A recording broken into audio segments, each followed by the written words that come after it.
On parle beaucoup de budget en ce moment, budget de l'État, budget de la sécurité sociale. Qui dit budget dit recettes-dépenses. Et je m'intéresse, tiens, aux dépenses.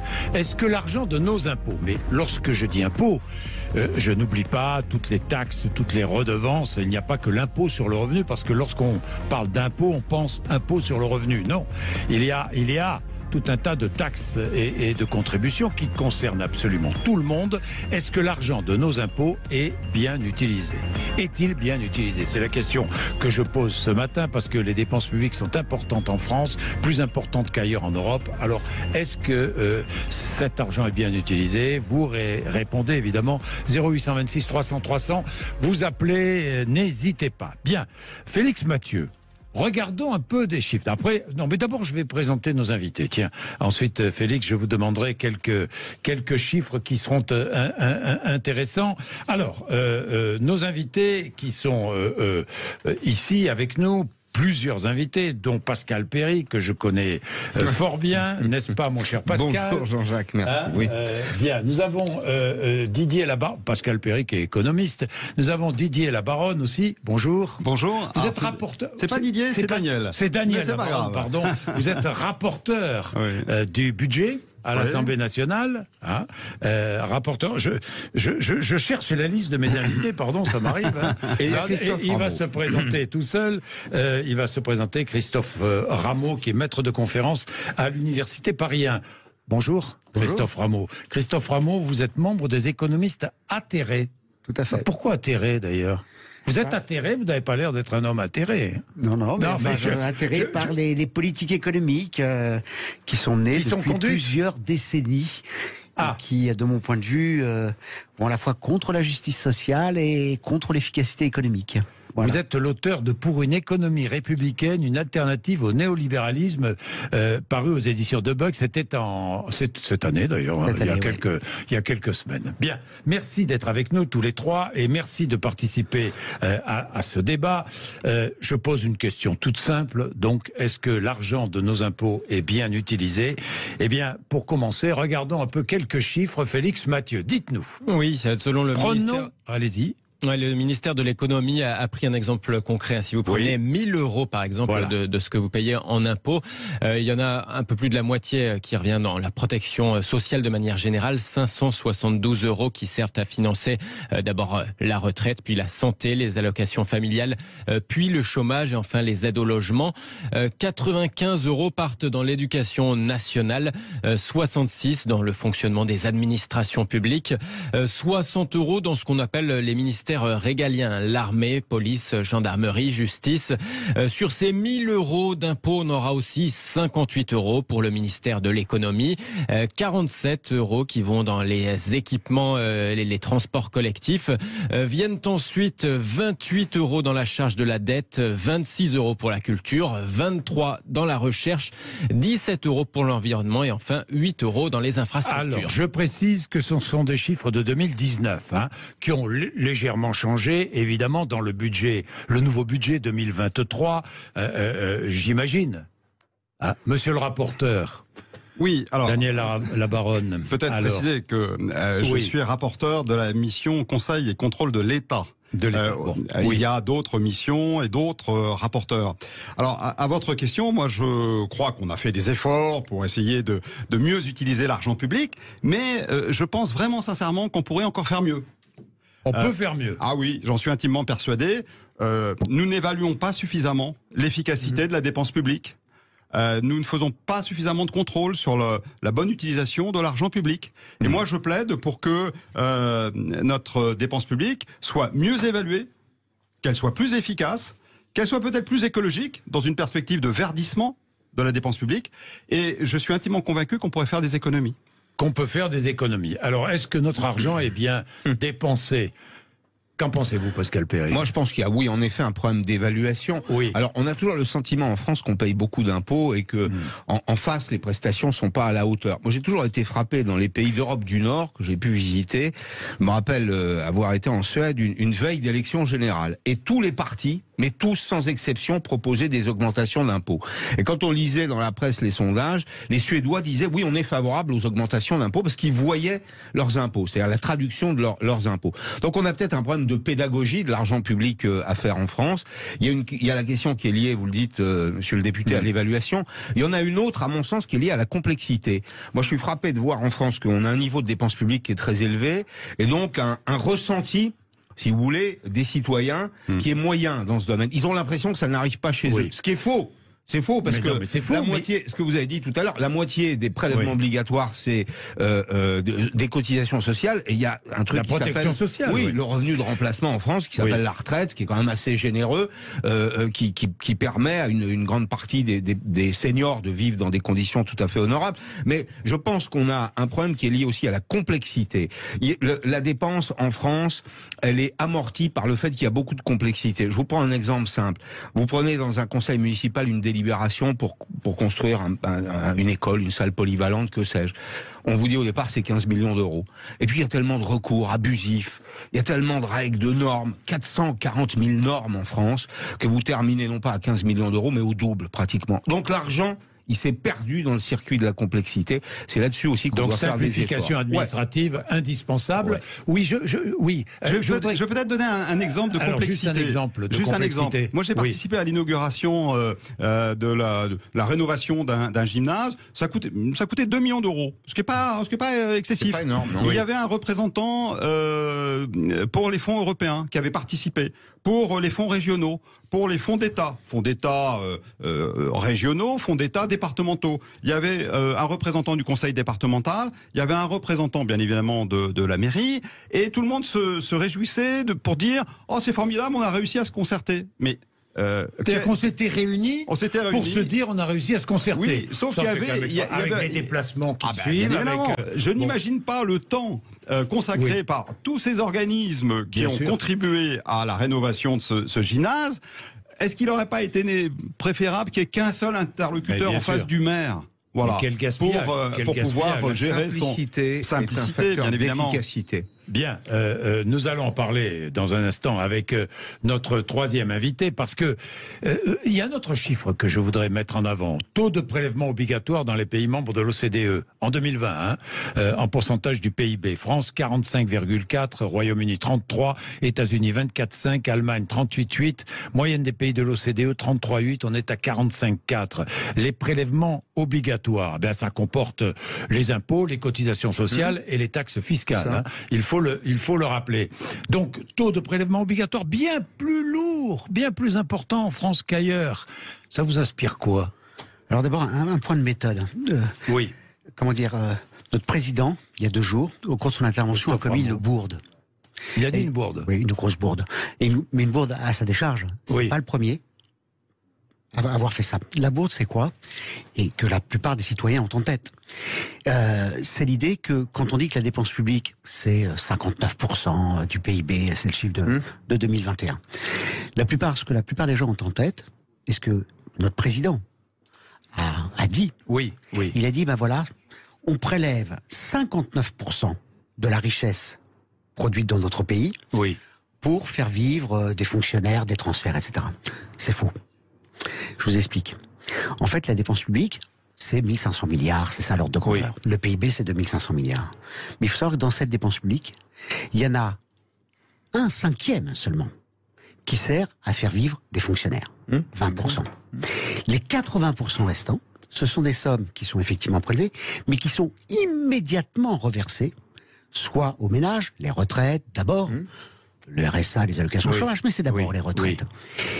Ou qui sont sous forme d'investissement public. L'investissement public, c'est pour l'essentiel des commandes auprès des entreprises privées. De multiples aides aux entreprises, d'ailleurs, parce que moi, je suis pour bien évaluer, effectivement, l'efficacité de la dépense publique. Je pense qu'il y a un rapport... Bien évaluer aussi les aides publiques aux entreprises. 150 milliards C'est un rapport récent qui vient d'être publié, d'aide aux entreprises. Ça serait bien de balayer un peu sur ces aides. Alors je termine. Les dépenses publiques, ce n'est pas une part du PIB. Il faut se mettre ça dans la tête. C'est pas compliqué à comprendre.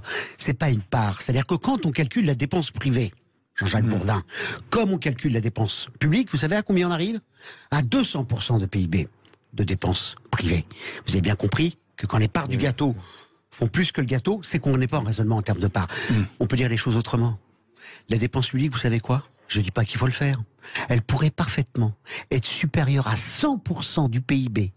Même les prélèvements obligatoires, et il pourrait toujours y avoir du privé. Donc, ce n'est pas une part du PIB. Donc, les 3/4 de la dépense publique, en fait, ça alimente l'activité du privé. Et donc, si vous voulez, et donc on vit dans des économies mixtes. Il va falloir l'accepter un jour, dans lequel il y a un pôle public, il y a les services publics. Mais les services publics, j'insiste sur ce point quand même, parce que vos auditeurs, je pense qu'ils ont un peu de bouillie parfois dans la tête. Il faut savoir que les salaires versés aux fonctionnaires, ça représente 13% du PIB, et là on peut raisonner en termes de part. Ça n'a pas augmenté depuis 40 ans. Depuis 40 ans, ça n'a pas augmenté en proportion.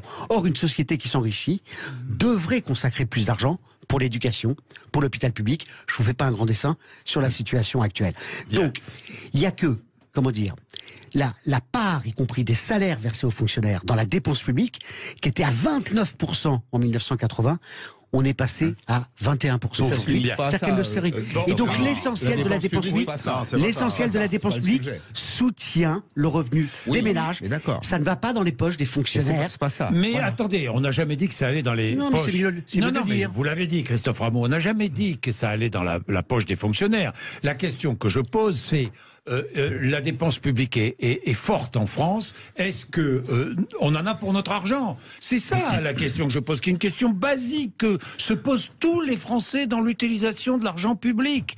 Il est 11h07. Je vais vous donner la parole, Pascal Perry, et Daniel Labaronne aussi. Je rappelle Daniel Labaronne, qui est économiste et responsable de la task force sur la dépense publique. Ça, je ne sais pas trop ce que c'est, la task force. Je peux vous en parler. Vous allez me dire. Bon, d'accord.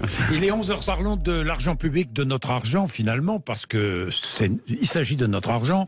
Daniel Labaronne, député Renaissance, économiste, est avec nous. Pascal Perry, évidemment, membre de la Société d'économie politique, économiste, que je connais bien. Nous nous connaissons depuis longtemps, n'est-ce pas, mon cher Pascal? Oui.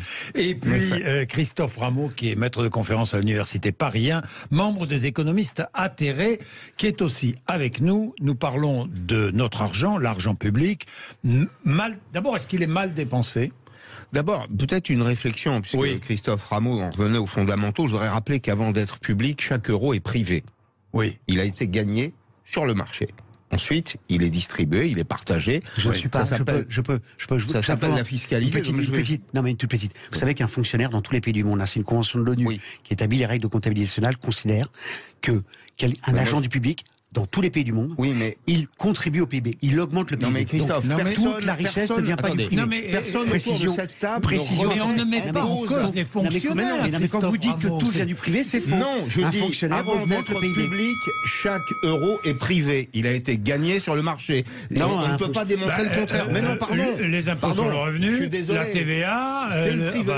C'est le secteur privé. C'est le secteur privé qui crée des richesses. Vous parliez tout à l'heure des 150 milliards d'euros qu'on donnerait aux entreprises. D'abord, c'est 120. La contribution nette des entreprises en France, c'est leur contribution par rapport à la valeur ajoutée moins ce qu'il aurait donné, et ça reste positif. Donc, attendez, il n'y a pas de bataille religieuse là-dessus, Christophe. La question qu'on se pose, c'est, on dit tous autour de la table qu'on a besoin de dépenses publiques, que la dépense publique, c'est une dépense d'équilibre, c'est une dépense qui alimente d'ailleurs la croissance de l'économie. On dit simplement qu'elle a besoin d'être vérifiée, d'être validée. Je crois qu'on a dépassé la question de savoir s'il y avait une opposition entre public et privé. On vit ensemble, on vit dans la même société. Simplement, on veut savoir si l'argent qui est perçu, il est correctement, l'argent qui est perçu par l'État au titre des impôts, il est correctement utilisé et dépensé. Moi, je pense qu'on a un grave défaut en France qui est celui de l'évaluation. Je suis frappé, Christophe, de voir que tous les ans, la Cour des comptes nous met des rapports sur la table et des rapports qui sont volumineux en nous disant tel truc est déconnant, tel truc pourrait être mieux. Et puis, ça prend la poussière sur une étagère. Quand est-ce qu'on va se décider à vérifier l'efficacité de nos politiques publiques? C'est ma seule question, moi. Daniel Labaronne. Alors, pour répondre concrètement à votre question, quand est-ce qu'on va le faire? Eh bien, nous avions prévu de le faire dans le cadre de la loi de programmation des finances publiques, que nos oppositions n'ont pas voté. Nous avions mis en place, dans le cadre de cette loi de programmation des finances publiques, plusieurs principes de bonne gestion, et en particulier l'évaluation. L'évaluation de quoi? De la dépense publique, en général, mais en particulier de la dépense fiscale, toutes les niches fiscales, et également la dépense sociale, toutes les niches sociales. Nous avions prévu de mettre en place un dispositif très sérieux, très rigoureux d'évaluation de la dépense publique. Nos oppositions ont refusé. Bien. Il est indispensable. Cette évaluation est indispensable. L'évaluation est absolument indispensable et je ne vois pas pourquoi le gouvernement, en dépit des oppositions, ne peut pas la mettre en œuvre. Enfin, d'abord, en plus ça, il y a plusieurs. Non, mais excusez-moi, il y a plusieurs évaluations qui sont faites régulièrement. Donc très bien. Alors maintenant, allons au fond des questions. Toutes les études montrent que, par exemple, pour la santé, pour l'éducation, quand c'est pris en charge par le public, c'est généralement moins inégalitaire et moins coûteux. Moins coûteux pourquoi? Il n'y a pas d'actionnaire à rémunérer. Il y a des économies d'échelle. Aux États-Unis, les Américains ont une espérance de vie inférieure de 3 ans à celle des Français. Ils dépensent 50% en plus pour la santé. Pourquoi? Parce que il y a plein de compagnies qui font de la concurrence, de la publicité, etc., etc. D'accord? Donc c'est moins inégalitaire, c'est plus coûteux quand c'est pris en charge par le public. Encore faut-il, bien entendu, que le public soit bien géré. Donc on y vient.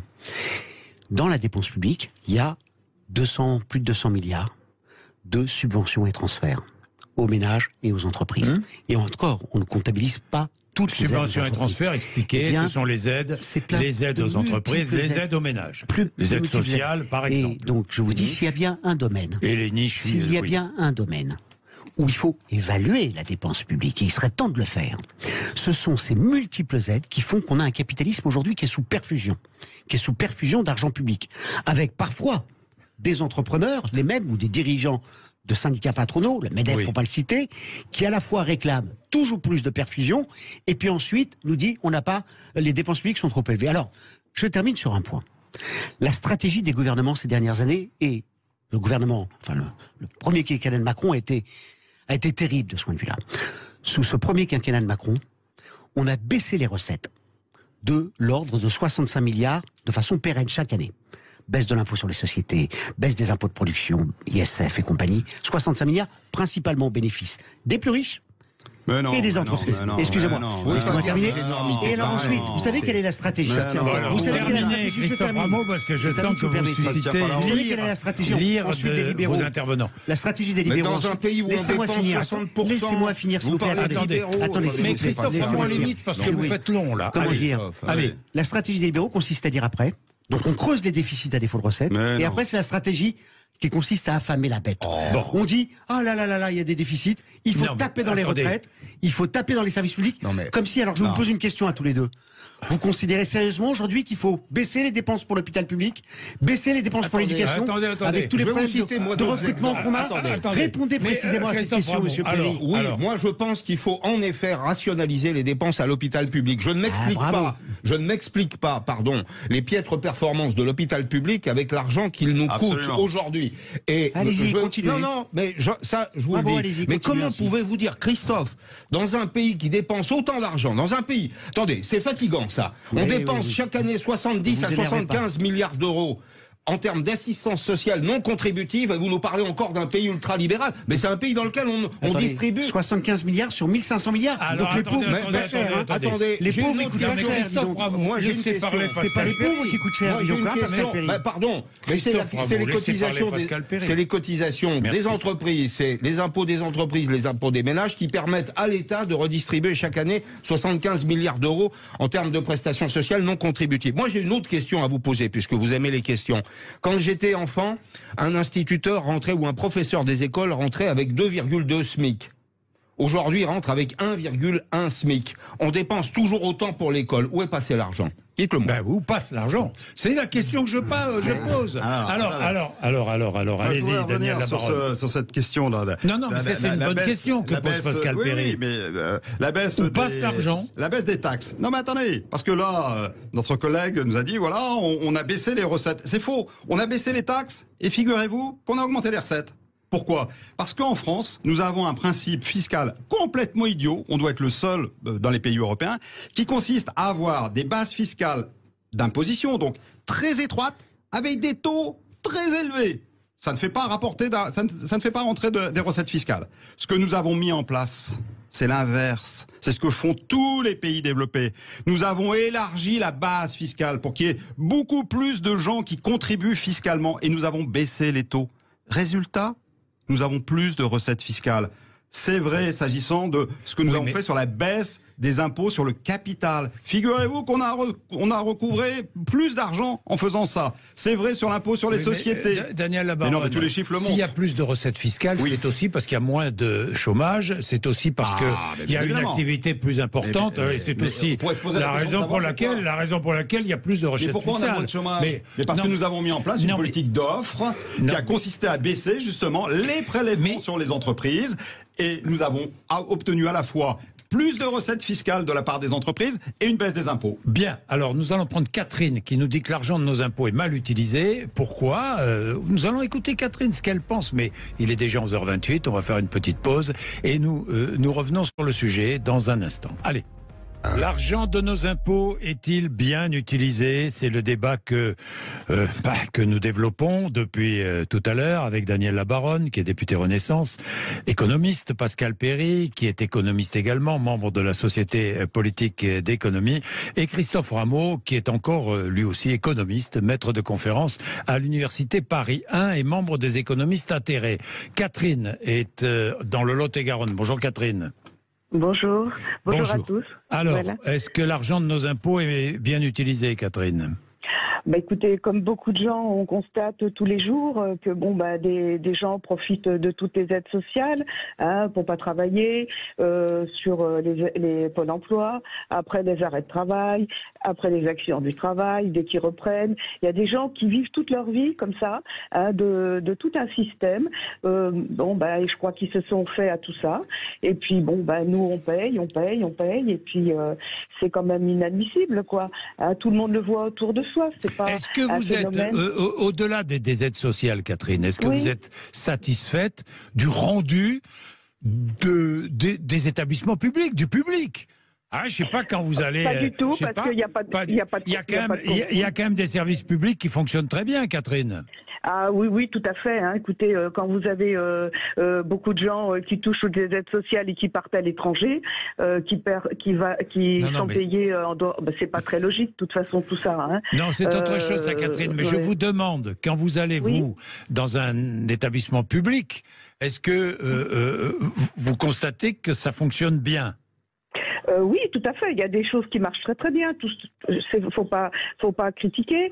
Un jour, j'ai eu besoin quand on a besoin de dossiers, qu'on aille à la préfecture, on rencontre des gens tout à fait charmants, prêts à vous aider et tout.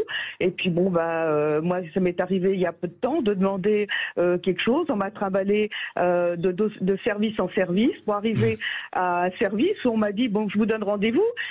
C'est très bien. J'étais au rendez-vous et on m'a dit vous n'êtes pas la première personne qui arrive, et puis on n'a rien à voir avec ça, quoi. Alors il y a des choses qui marchent très très bien, et puis écoutez, et d'autres qui marchent moins bien. Oui, mais ça c'est logique. Merci Catherine. C'est logique, mais oui.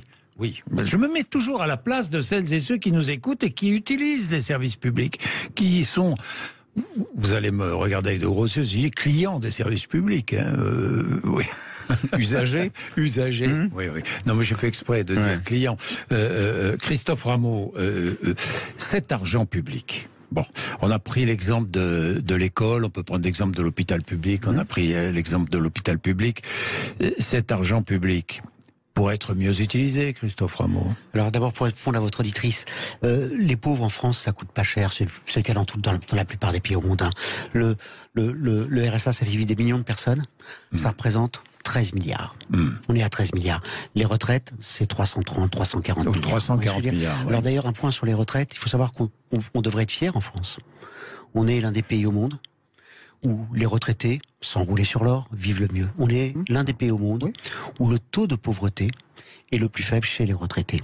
Et alors, un petit point de méthode. Non, mais ça fait plaisir d'entendre ça. Non, mais attendez, ça fait plaisir d'entendre ça, Christophe Rameau, parce qu'on dénigre sans cesse la situation française. de tous les côtés d'ailleurs, parfois à juste raison, parfois pour des raisons purement politiciennes, mais en France, dans l'ensemble, on peut dire que les services publics fonctionnent bien, et que nous sommes bien lotis, sauf que nous pourrions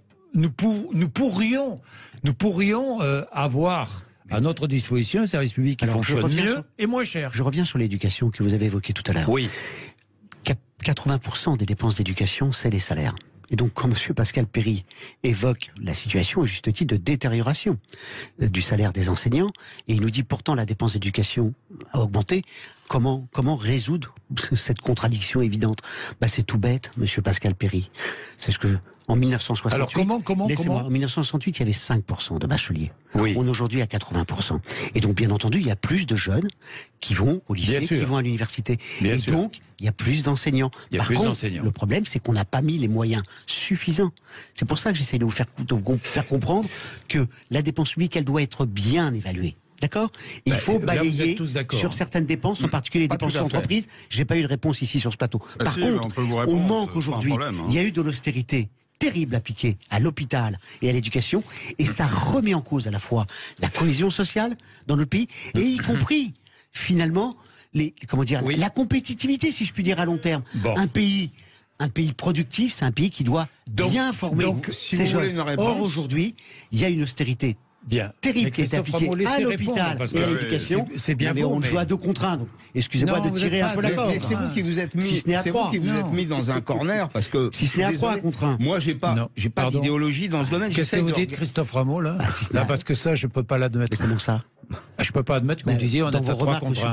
Moi, je suis pas à 3 contre 1. Je suis entre vous. Vous êtes plutôt. Parce que vous connaissez ma. Mais oui, je connais un peu. Oui. Vous connaissez un peu? Allons au fond du débat, ça m'intéresse. Monsieur Bourdon. Non, mais vous savez, Monsieur Rameau, c'est la première fois, la dernière fois, vous êtes ici. Je vous le dis tout de suite. Écoutez, parce que ça, c'est une chose. Qu'est-ce que c'est que cette façon de faire? La mise en cause. Mais Monsieur Bourdin, il faut accepter le débat. Depuis le début de cette émission, vous êtes en train de stigmatiser la dépense publique, les fonctionnaires, et vous m'êtes en train de me dire que vous êtes neutre dans le débat. Qu'est-ce que c'est que cette façon de faire? Vous défendez les fonctionnaires. On t'apprend bien dessus. Je ne vais pas entrer dans le débat, Monsieur Rameau. Qu'est-ce que c'est que cette façon de faire? Je ne vais pas entrer dans le débat. Restez courtois, Monsieur Bourdin, voyons. Mais Monsieur Rameau, c'est vous qui vous mettez à l'écart. J'aime bien avoir des débats de fond et pas le débat de fond, par le petit bout de la Pascal lorgnette. Perry répondait à Christophe Rameau. Sur la question de la contribution des entreprises, puisque c'était le sujet qu'on évoquait tout à l'heure. Bon, vous me dites 150 milliards d'euros distribués. Moi, d'abord, je suis le premier à dire, je voudrais évaluer l'efficacité, par exemple, du crédit impôt recherche. Je voudrais savoir si ça produit vraiment de l'innovation. On est d'accord. J'aimerais qu'on m'explique si les niches fiscales qui s'adressent aux entreprises comme aux personnes physiques, d'ailleurs, sont efficaces. C'est l'objet de ma remarque depuis le début. On est d'accord. Mais bon, cher Christophe Rameau, en France, la part des impôts payés par les entreprises par rapport à la valeur ajoutée, c'est 22,3%. C'est 14,6% en Allemagne. Moi, je suis pas étonné qu'il y ait 2 fois plus d'industrie en Allemagne. Vous mettez quoi dedans? Vous mettez les cotisations retraite? La valeur ajoutée, tout.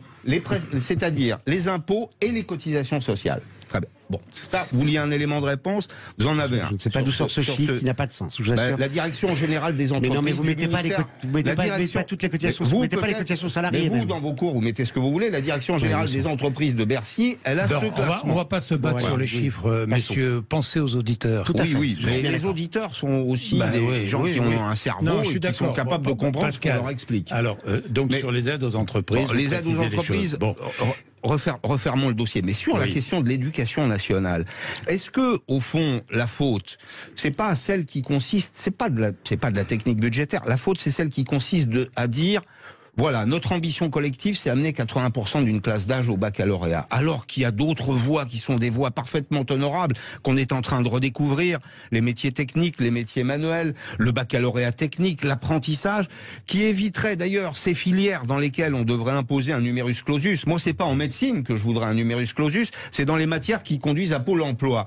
Quand on surforme des jeunes étudiants pour les emmener dans des métiers dont on sait qu'il n'y a aucun débouché. Et effectivement, ça met tout le monde en situation de tension, à commencer par les professeurs, et ça remet en cause fondamentalement la vocation de l'éducation nationale.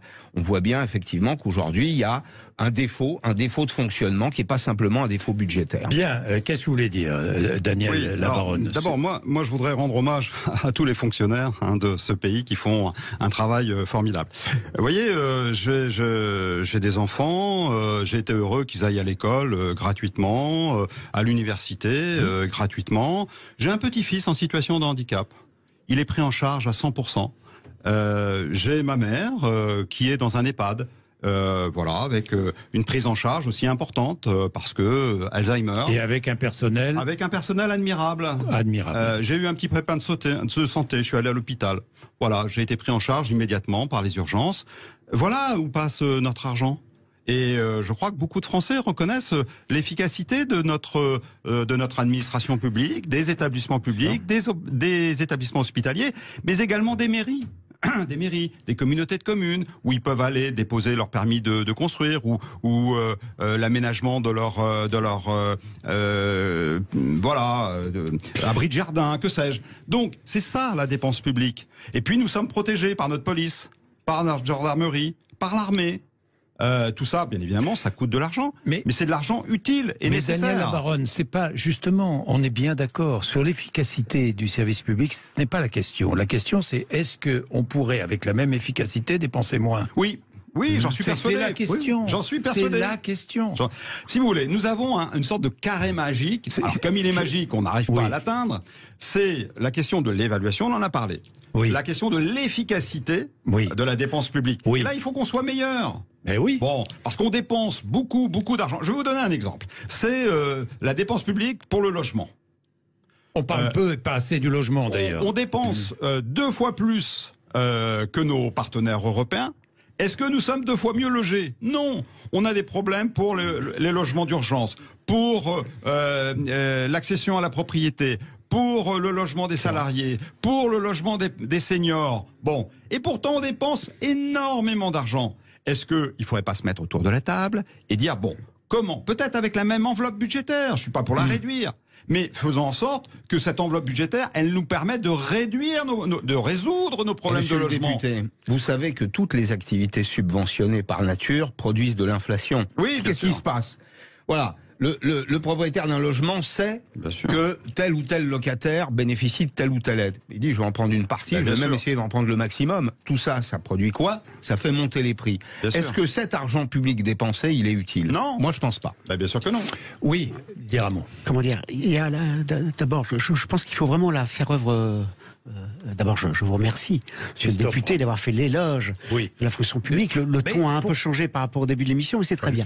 Mais donc, monsieur Bourdin, laissez-moi si vous permettez. Merci beaucoup. Un peu de pluralisme, c'est bien toujours.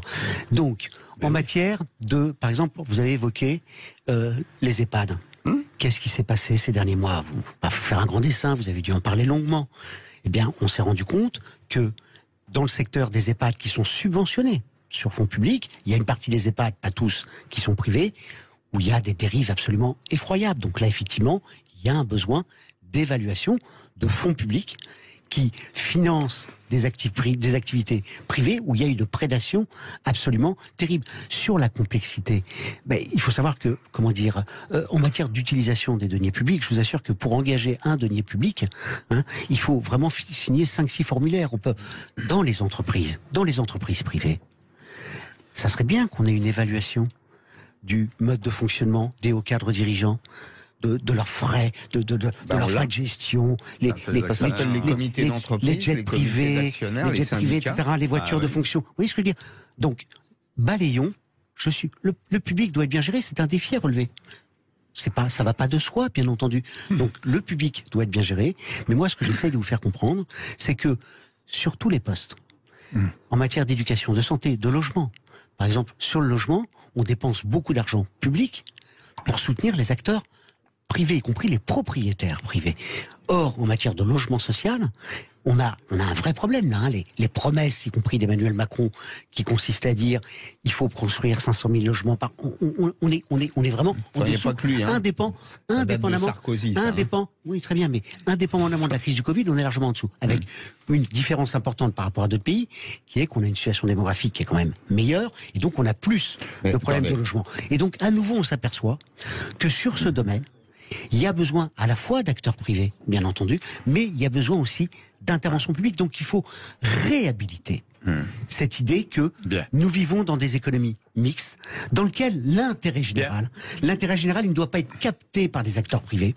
L'intérêt général, il doit être porté par l'État. Et aux manettes de l'État, on aimerait bien avoir des personnes qui ne passent pas leur temps à dénigrer la dépense publique, à dénigrer parfois les fonctionnaires. On aimerait bien. Mais écoutez, j'évoque, je balance pas de nom. J'ai le sentiment que c'est un peu dans l'air du temps. Mais attendez, même le président de la République, il y a 48 heures, qu'on nous présentait comme un ordolibéral, nous dit en substance, mais c'est formidable, on a une bonne dépense publique, on est fiers de nos services publics, Christophe Rameau. N'ayez aucun doute à cet égard. Très bien, c'est le discours dominant. Vive la dépense publique et vive les services publics. Très bien. Je ne sais pas si c'est le discours dominant, c'est l'action dominante.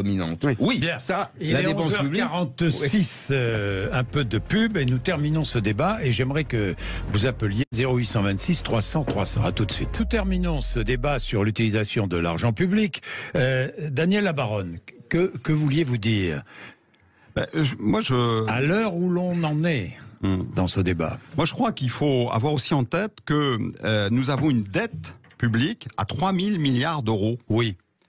Et à ce montant-là, je crois qu'il faut qu'on soit sérieux dans la dépense publique, un petit peu comme un ménage. Nous ne pouvons plus dépenser d'argent. Un ménage qui a une dette très très importante par rapport à ses revenus, à un moment donné, il faut qu'il arrête de continuer à s'endetter parce que il va plus pouvoir rembourser. Donc on ne dépense plus, on fait des économies sur ce qu'on dépense, quoi. Alors peut-être restons. Attention, je crois que nous avons beaucoup de besoins encore à satisfaire. Et malheureusement, nous ne pouvons pas les satisfaire parce que nous dépensons beaucoup d'argent dans certains domaines, peut-être de manière pas très efficace. Donc moi je prône pour qu'il y ait plus d'efficacité dans les dépenses actuelles, de façon à permettre de dégager des économies pour satisfaire de nouveaux besoins qui émergent liés à la transition énergétique par exemple. Bon, Christophe Rameau, vous n'êtes pas d'accord? Vous pensez que la dette, 3 000 milliards de dettes, ce n'est pas inquiétant, ce n'est pas... La dette publique, elle était à 20% du PIB en 1980. Elle est maintenant à 120%, c'est-à-dire que c'est aussi apporté au passif du néolibéralisme. Le néolibéralisme, il a fait des cadeaux fiscaux aux plus riches, il a surtout comprimé l'activité. D'accord ? Et donc voilà, on est comprimé l'activité, c'est étouffer l'activité par les politiques néolibérales, parce que ce qui tient l'activité... Nous avons le taux de croissance le plus élevé d'Europe, en France. Oui, depuis 10 ans, écoutez, bon, allez, un peu de sérieux. Alors, je reviens sur un point. En tous les cas, peut-être... Sur un point que je ne peux pas laisser passer. Allez-y. L'idée que l'État doit être géré comme un ménage. Une des plus grosses stupidités qui puisse exister dans le discours. Un ménage, vous savez, Monsieur Bourdin, vous êtes mortel. Passé un certain âge, si vous allez voir votre banque, et que vous lui dites, voilà, j'ai envie de faire un nouveau crédit, qu'on en ait besoin autour de cet âge. Allez-y. Le banquier va vous dire non. D'accord ? Vous êtes mortel. L'État, il n'est pas mortel. Et donc, ce que font tous les États au monde, ils font courir leur dette, c'est-à-dire qu'ils empruntent pour rembourser. Et c'est pas du tout gênant. Encore faut-il que ça soit bien. Pour vous, la dette n'est pas gênante. Vous savez, le Japon est à 250% de dette publique. Ils se font pas arracher. Mais la dette appartient aux Japonais. Oui, mais ça, c'est un autre problème. Ça, c'est un autre problème, d'accord. Mais on ne déplace pas les pions. Ça, c'est un autre problème. Vous avez raison, qui est le problème de la souveraineté nationale, qui est un vrai problème de souveraineté. Et ça, on est d'accord. Et là, il faut remettre en cause, pour retrouver cette souveraineté, la finance libéralisée et le libre-échange. Je ne suis pas sûr que ça soit votre orientation. Donc voilà, mais déplaçons pas les pions. Donc la dépense. Donc le seul moyen pour réduire la dette publique, parce que ça serait bien de la réduire, c'est qu'il y ait plus d'activité, d'accord ? Parce que la dette publique, vous savez, on la rapporte au PIB. Et donc, pour réduire la dette publique, en fait, il faut augmenter le dénominateur. C'est pas très compliqué. Il faut toujours parier sur l'intelligence des auditeurs. Donc, il faut augmenter le PIB, d'accord ? Et il faut revenir à un principe de justice fiscale, d'accord, qui marchait très bien durant les 30 Glorieuses. On a baissé considérablement les taux d'imposition sur les plus aisés, on les a augmentés sur les classes populaires et les classes moyennes. C'est faux. Et donc, bien sûr, c'est faux. Enfin, c'est sérieux. 55% des Français ne payent pas l'impôt sur le revenu. Mais l'impôt sur le revenu, c'est marginal. Les 1% les plus riches payent 30%. Les malheureux. Donc les 1% les plus riches payent plus d'impôts. Monsieur Perry, vous osez dire que les 1% les plus riches aujourd'hui payent plus d'impôts, ou les 10% qu'ils ont payé il y a 30 ans au pourcentage Je dis que eux payent des impôts. La réponse claire. La réponse claire, monsieur Perry. Si vous avez bien pour entendu, réussir à dire ça, attendez, faut vraiment. Messieurs, pas ensemble. Pour réussir à dire ça, faut vraiment aller très loin dans la démagogie. Si vous avez bien entendu, la fin ne justifie pas n'importe quel moyen. Si vous avez la fin ne justifie pas n'importe quel moyen. On a dans tous les pays du monde, on a amené ce qu'on appelle une contre-révolution fiscale. C'est quand même bien documenté maintenant. Enfin, sur ce débat-là, il n'y a plus de débat entre les économistes. Contre-révolution fiscale, c'est-à-dire qu'on a baissé les taux d'imposition sur les plus aisés et sur les entreprises. On a fait ça dans tous les pays du monde. Me dites pas qu'on l'a pas fait. C'est quand même là un peu fort de café. En France, plus de la moitié des Français ne payent pas l'impôt sur le revenu. Mais c'est marginal l'impôt sur le revenu. Ils payent de la TVA. Attendez. Et ils payent de la TVA, ces gens-là. Attendez. Et en effet, les 1% les plus riches. C'est vrai qu'on paye de la TVA. On paye tous de la TVA, effectivement. Alors, bien sûr qu'on paye de la TVA, c'est la première recette fiscale de l'État, sous votre contrôle, je crois que c'est 210 milliards d'euros. On paye tous plus ou moins un peu de... Non, c'est moins ? Un peu moins. Un peu moins, on paye tous de la CSG, c'est ça, 110, 120 milliards d'euros. Mais l'impôt sur le revenu est présenté comme un impôt républicain, comme un impôt contributif. C'est un impôt direct, comme d'ailleurs l'impôt sur les sociétés. Mais revenons au débat. Donc, soyons clairs, tout le monde ne paye pas l'impôt. Il y a une inégalité face à l'impôt sur le revenu. En effet, les plus modestes en sont dispensés en France, et c'est très bien comme ça. C'est très très bien comme ça. Je pense néanmoins que ne serait-ce qu'une contribution symbolique ne leur enlèverait rien et leur donnerait probablement le sentiment d'être un peu plus citoyen. C'est un autre débat. Mais sur l'argent public, on se plaint quand même beaucoup en France, mais on a des services publics, on a tous un peu voyagé dans le monde. Moi, j'ai cherché à me faire soigner en Amérique du Sud. J'ai voulu me faire soigner. J'ai eu des enfants malades en Amérique du Nord. J'ai vécu en Afrique. Mais non, mais attendez, ça marche. Mais oui, ça marche. Les services publics. Mais votre question est la bonne. Est-ce qu'on peut faire mieux avec moins ? Moi, je pense. Ou avec autant ? Avec moins de démagogie, probablement. Les 35 heures à l'hôpital, vaste énormité, avec moins de politique et une meilleure gestion. Moi, je dis pas, Christophe Rameau, que l'hôpital ou l'école doivent être gérés et peut-être avec plus d'investissement, peut-être aussi avec plus d'investissement dans certains services publics. Je dis qu'elles doivent être encore mieux gérées parce que c'est de l'argent public. C'est le syndrome du ballon d'eau chaude dans les familles. Maintenant, on sait bien que l'énergie, il faut pas la gaspiller. Eh bien, avant, peut-être qu'on utilisait beaucoup la baignoire, les bains. Eh ben, on va transformer notre mode de vie en utilisant davantage la douche. La douche, c'est plus économique, c'est plus écologique et c'est tout aussi efficace que le bain. Donc, plutôt que de remettre toujours de l'argent dans la dépense publique, il faut s'interroger sur une meilleure efficacité de la dépense publique. Et peut-être un dernier point en ce qui me concerne. Je crois que les Français, c'est pas de moi, mais je le reprends à mon compte, vivent dans un paradis, mais ont le sentiment de vivre en enfer. Oui. Et je pense que nos dépenses publiques contribuent à ce que notre pays soit quand même un beau pays dans lequel, on peut s'épanouir, on peut réussir, on peut envoyer nos enfants à l'école, on peut se faire soigner, on peut mettre nos seniors dans des établissements qui les prennent bien en charge. Bien, messieurs, merci. Daniel Labaronne, Pascal Perry et Christophe Rameau, merci d'être venus nous voir ce matin. Vous, 0826 300 300. Si vous voulez continuer à réagir, n'hésitez pas. N'hésitez pas, puisque nous sommes là jusqu'à 12h30.